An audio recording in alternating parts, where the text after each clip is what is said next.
مسلمہ کذاب نے نبی مکرم صلی اللہ علیہ وسلم کو خط لکھا، میرے ساتھ ایک معاہدہ کر لیں، جب تک آپ حیات ظاہری میں ہیں آپ نبی ہیں، جب آپ کا وصال ہو جائے تو میں نبی ہوں، یا یہ معاہدہ کر لیں کہ آدھے عرب کے آپ نبی ہیں، آدھے عرب کا میں نبی ہوں معاذ اللہ۔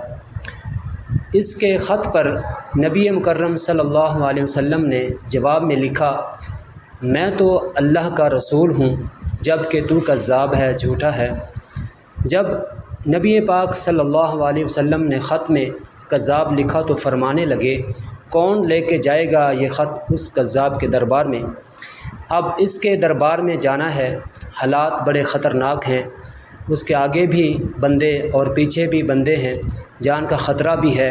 ایک صحابی تھے، چھاپڑی فروش، سر پر ٹوکرا رکھ کے مدینے کی گلیوں میں کھجوریں بیچتے تھے، 11-12 بچوں کے باپ تھے، جسمانی طور پر بھی کمزور تھے، کھجور کھا رہے تھے۔ جلدی سے اٹھے، ہاتھ کھڑا کر کے کہنے لگے، حضور صلی اللہ علیہ وسلم کسی اور کی ڈیوٹی نہ لگائیے گا، میں جاؤں گا۔ جب یہ الفاظ جلد بازی میں کہے تو ان کے منہ سے کھجور کے ٹکڑے مجلس میں بیٹھے ہوئے صحابہ کرام کے چہروں پر گرے۔ ایک صحابی کہنے لگے، اللہ کے بندے پہلے کھجور تو کھا لے، بڑی جلدی ہے تجھے بولنے کی۔ مسکرا کے کہنے لگے، اگر کھاتے کھاتے ڈیوٹی کسی اور کی لگ گئی تو کیا کروں گا، مجھے جلدی ہے، اللہ اکبر۔ حضور صلی اللہ علیہ وسلم نے اپنا نیزہ دیا، گھوڑا دیا اور فرمایا، ذرا ڈٹ کے جانا اس کذاب کے گھر۔ وہ صحابی عقیدت سے نظریں جھکا کر کہنے لگے، اے محبوب خدا آپ فکر ہی نہ کریں۔ صحابہ کہتے ہیں، وہ اس طرح نکلے جیسے کوئی جرنیل نکلتا ہے، ان کا انداز ہی بدل گیا، ان کے طور طریقے بدل گئے، وہ یوں نکلے جیسے کوئی بڑا دلیر آدمی جاتا ہے۔ وہ صحابی مسلمہ کذاب کے دربار میں گئے، وہاں ایک شخص جو بعد میں مسلمان ہوا وہ بتلاتا ہے، وہ صحابی جن کا نام حضرت حبیب بن زید رضی اللہ تعالیٰ عنہ تھا، جب وہاں دربار میں پہنچے تو اپنا نیزہ زور سے دربار میں گاڑ دیا۔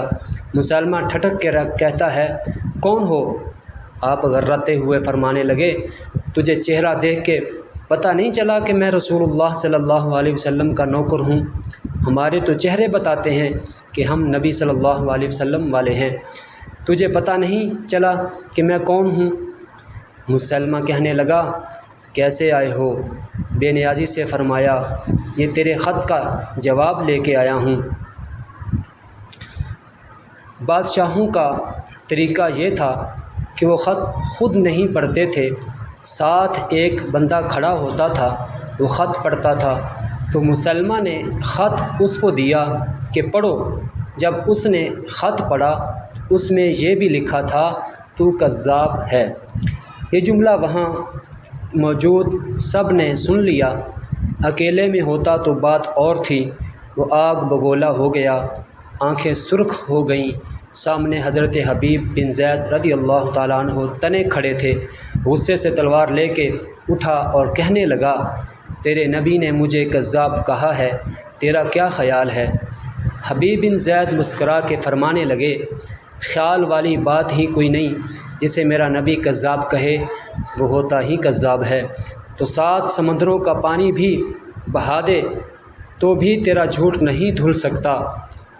مسلمہ غصے کی شدت سے کانپتے ہوئے کہنے لگا، تو پیچھے پلٹ کے دیکھ، سارے میرے سپاہی، میرے پہرے دار، تلواریں، نیزے، خنجر، تیر، سب تیرے پیچھے میرے ماننے والے کھڑے ہیں۔ حضرت حبیب بن زید رضی اللہ تعالی عنہ فرمانے لگے، میرے 12 بچے ہیں، ان میں سے کچھ ایسے ہیں جو دودھ پیتے ہیں اور کچھ ایسے ہیں جنہوں نے ابھی چلنا نہیں سیکھا۔ میں جب رسول اللہ صلی اللہ علیہ وسلم کا پیغام لے کے نکلا تھا تو میں نے پلٹ کے بچے نہیں دیکھے، تو تیرے پہرے دار کیسے دیکھ لوں؟ جو جی میں آتا ہے کر، غلامان محمد صلی اللہ علیہ وسلم جان دینے سے نہیں ڈرتے۔ مسلمہ نے زور سے تلوار ماری، بازو کٹ کے گر گیا، کہنے لگا، اب بول، اب تیرا کیا خیال ہے؟ آپ فرمانے لگے، تو بڑا بیوقوف ہے، ہمیں آزماتا ہے، ہمیں تو بدر سے لے کر احد تک سب آزما چکے ہیں، تو ابھی بھی خیال پوچھتا ہے؟ میرا خیال وہی ہے جو میرے نبی نے فرمایا۔ مسلمہ نے پھر تلوار ماری، دوسرا ہاتھ کٹ گیا، کہنے لگا میں تجھے قتل کر دوں گا، باز آ جا۔ آپ فرمانے لگے تو بڑا نادان ہے، ان کو ڈراتا ہے جو فجر کی نماز پڑھ کے پہلی دعا ہی شہادت کی مانگتے ہیں، جو کرنا ہے کر لے۔ مسلمہ کذاب نے تلوار گردن پر رکھی، کہنے لگا میں تیری گردن کاٹ دوں گا۔ حبیب بن زید فرمانے لگے کاٹتا کیوں نہیں ہے؟ روایت کرنے والا فرماتا ہے کہ مسلمہ کے ہاتھ کانپتے تھے، تلوار چلائی، گردن کٹ گئی۔ ادھر مدینے میں حضور صلی اللہ علیہ وسلم کی آنکھوں میں آنسو آ گئے۔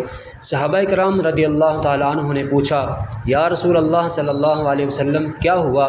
آپ نے فرمایا میرا حبیب شہید ہو گیا ہے اور رب کریم نے اس کے لیے جنت کے سارے دروازے کھول دیے ہیں۔